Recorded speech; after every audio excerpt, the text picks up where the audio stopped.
जाना था ये वही चला हाय रे, उम्र का ये ताना बाना समझ न पाए रे, जुबान पे जो मोह माया नमक लगाए रे, के देखे न भाले न जाने न गाए रे, दिशाहारा केमन बोका मुंटा रे।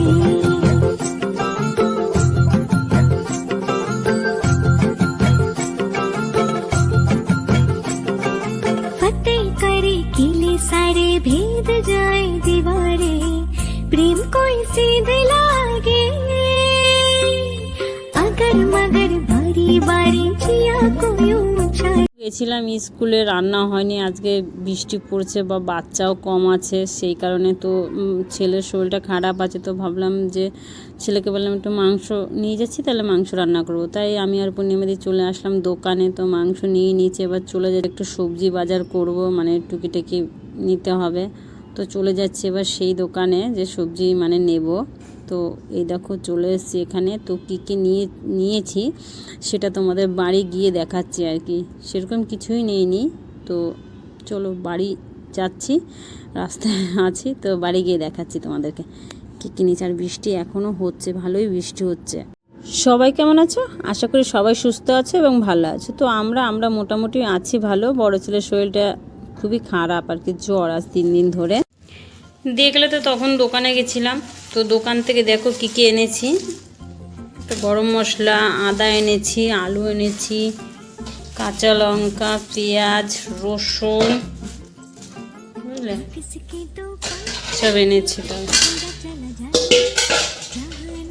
এটাই রেখে দিই, আলু ভুল হয়ে গেছে আমার, ভুল করে আমি ওটাই রেখে দিচ্ছি। দেখো এই কটা জিনিস এনেছি, আর এই যে 1 কিলো আলু, তো 104 টাকা হয়েছে। আলুর দামই হচ্ছে 35 টাকা কিলো। আর এই যে এই কটা জিনিস এনেছি, জিনিসের কত দাম বলো। তো চলো, মাংস ধুয়ে নিয়েছি, আর এদিকে দেখো আলু কেটে নিয়েছি, পেঁয়াজ দিয়েছি, মশলা হয়ে গেছে, এবার বানিয়ে নিচ্ছি। আর বাইরের অবস্থাটা দেখো, বৃষ্টি পড়ছে, বৃষ্টি, ঠিক আছে। এরকম নাকি 3 দিন এখন হবে। তরকারি বানাচ্ছি, মাংসতে সব কিছু মাখিয়ে নিয়েছি মশলা, আর এখানে আলু ভেজে নিয়েছি, আর এই যে পেঁয়াজ দিয়ে দিয়েছি কড়াইতে। তো মাংসটা দিয়ে দিয়েছি, এবার মাংসটা কষিয়ে নিই, পরে দেবো আলুটা। আর এইদিকে দেখো গরম জল বসিয়ে দিয়েছি। তো বললাম না ছেলের শরীরটা খারাপ, তো কি বলো তো, মানে মেডিকেল থেকে ওষুধ এনে দিয়েছি তো রাতে, তো সেটা খেয়েছে, তো আবার জ্বর এসেছে। তো ভাবলাম যে দেখি এই বেলাটা, ছেলে বলছে থাকে এই বেলাটা এই ওষুধটা খেয়ে নিই, তারপরে খারাপ লাগলে তখন এমনি ডাক্তার দেখাবো। তো ভাবলাম যে স্কুলে তো রান্না হয়নি, তাই ভাবলাম রাতেই করতাম মাংসটা, সেই কারণে আজকে মানে রান্না হয়নি, তাই চলে আসলাম, ভাবলাম করেই দিই, খাবার খেতে পারছে না, তো দেখি মাংস দিয়ে যদি একটু ভাত খায়।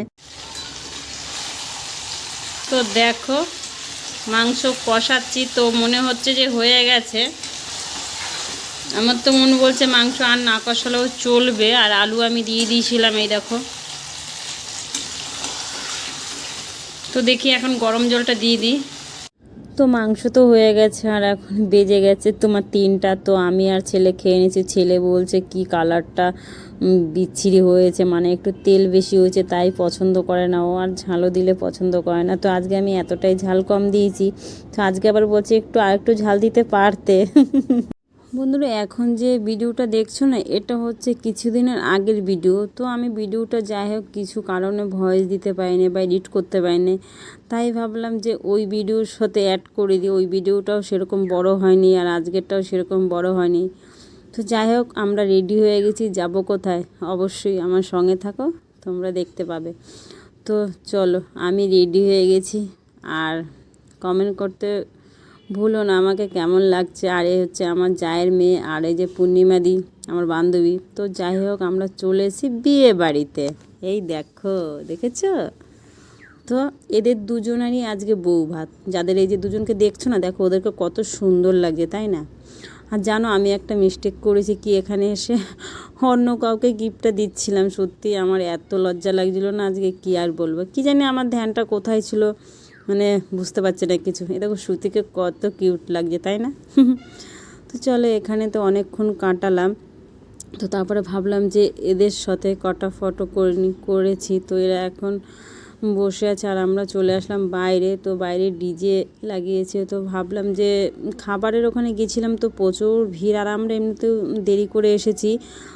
আমরা এখানে ঢুকেছি 9:30টার সময়। তা সন্ধ্যা থেকেই শুনছি ভিড় আছে। ও বিয়েটা কাদের বাড়ি এসেছি সেটা তো বলা উচিত, আমার মামি শাশুড়ির বাড়িতে এসেছি। তো জানো আমি না ডিজের কাছে এসেছি, এসে না সত্যি আমার ভিতরটা কীরকম করছে, বুকের ভিতরে কিছু সময় মানে 2 মিনিটও মনে আমি ছিলাম না, আওয়াজটা নিতেই পারছিলাম না। তারপর শরীরটা খুব অসুস্থ হয়ে গেছিলো আমার ওখানে গিয়ে। তারপর আমি চলে এসেছি খাবারের এখানে। তো এখানে বসেছি, তো বসে ঠিকই আছি যেন আমার ভিতরটা না কীরকম করছে। তো আমি আর সত্যি আর ডিজের কাছে কখনোই যাব না। যাই হোক, আমার কিছু সমস্যা আছে, এটা আমার আজকে প্রথম এর আগেও হয়েছে, তো আমি অতটা গুরুত্ব দেইনি। তো ভাবলাম যে এই আজকে হয়তো ঠিক আছে, অন্যদিন হবে না। কিন্তু জানো এটা ভুল ধারণা, আমি যখনই ডিজের কাছে আসি তখনই আমার এরকম হয়। তো এই দেখো ছেলে বসে ফোন ঘাটছে, আর ছোটো ছেলে না আসেনি। ছোটো ছেলে কেন আসেনি বলছে আমার ভালো লাগছে না, আমি যাব না। তো ছোটো ছেলে আসেনি। তো তারপরে এই দেখো সবাই খাচ্ছে, আর আমরা তো এই মানে 2 সাইডে খাবারের ব্যবস্থা করেছে, তো আমাদেরকে এখনও দেয়নি, আমরা বসে আছি। তো এই যে দিয়েছে।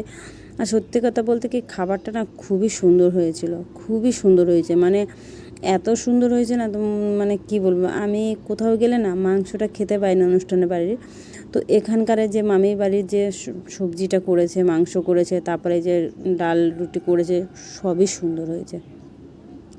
তো আমি মানে মন ভরে খেয়েছি ভালোই। যাই হোক, তো তারপরে আমরা এখন দেখো বাড়ি চলে যাচ্ছি। এখন 11টা বেজে গেছে, আর মানে কাছেই এখানে, মানে রোডের এই পাশে আমার মামি শাশুড়ির বাড়ি, আর আমাদের বাড়ি এই পাশে। আমরাও আগে এখানে থাকতাম। তো যাই হোক, এখন আমরা অন্য জায়গায় তো বাড়ি করছি, সেখানে আছি। তো ঠান্ডা তো মোটামুটি ভালোই আছে, তো চাদর নিয়ে নিয়েছিলাম। তো কি বন্ধুরা, চলো দেখা হচ্ছে বাড়ি গিয়ে। এখন চলে যাচ্ছি, এই যে মানে আমার বড় ছেলে নিয়ে যাচ্ছে ওর বোনকে। তো চলো ঘরে গিয়ে। তো চলে এসেছি বাড়ি, আর সত্যি আমি কখনো ভাবি নাই যে ডিজের কাছে গেলে আমার এরকম পরিস্থিতি খারাপ হবে, তো আমি কখনোই যেতাম না। তো চলো বন্ধুরা, ভিডিওটা আমি এখানেই শেষ করলাম।